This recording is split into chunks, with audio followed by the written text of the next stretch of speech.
Hoje nós vamos falar sobre como é compreendida a criação do mundo na Cabala.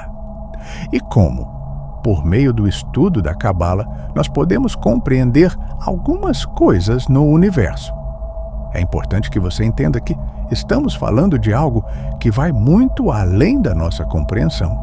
Então, vamos ter que usar algumas figuras de linguagem. É através dessas figuras de linguagem que a gente tenta compreender um pouco daquilo que não tem entendimento e não tem explicação. A Cabala acredita que a criação do mundo se deu por meio de um movimento chamado Tzimtzum. Tzimtzum é a compreensão cabalista de Isaac Luria, que representa a criação do universo através da contração. Uma luz começou a emanar. Na verdade, essa luz já estava lá. E agora vem a figura de linguagem. Lá. Onde?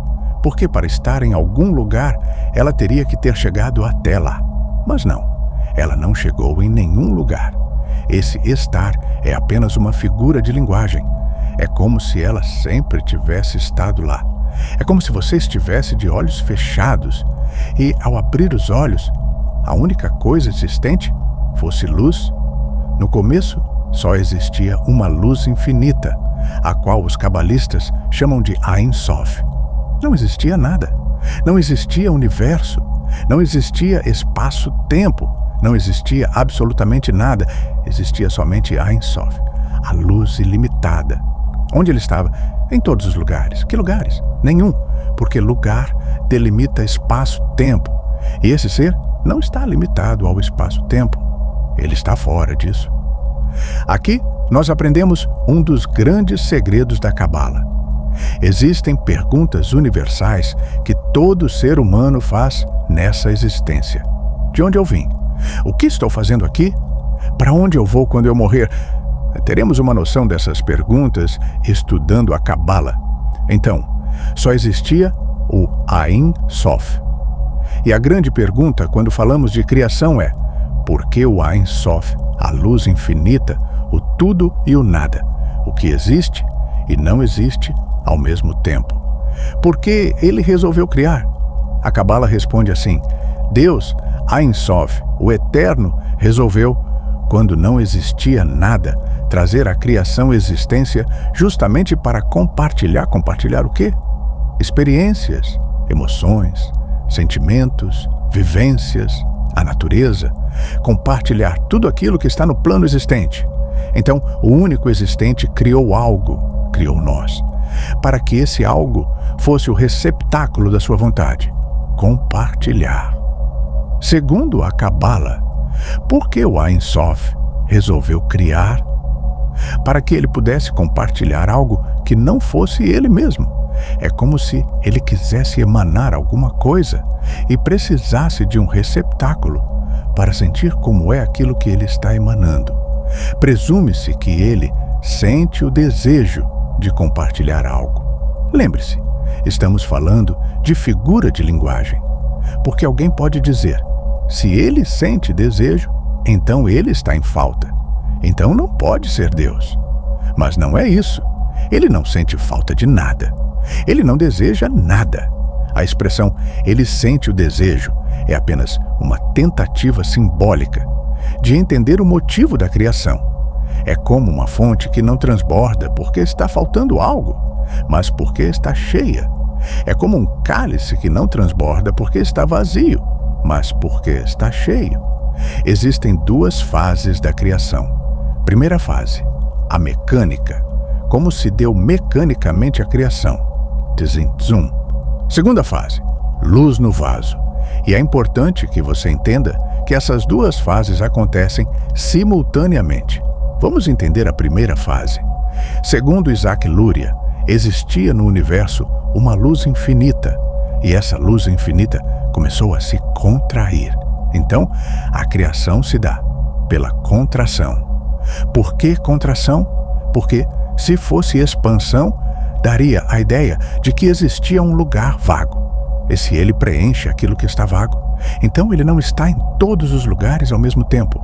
Na imagem desse quadrado, nós vemos o cosmos que conhecemos. tudo que é existente, universos, galáxias, multiversos.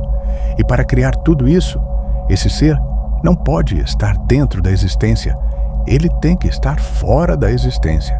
Pois, se ele estiver dentro da existência, então alguém o criou. Tudo aquilo que falamos sobre Deus cai no campo da negação.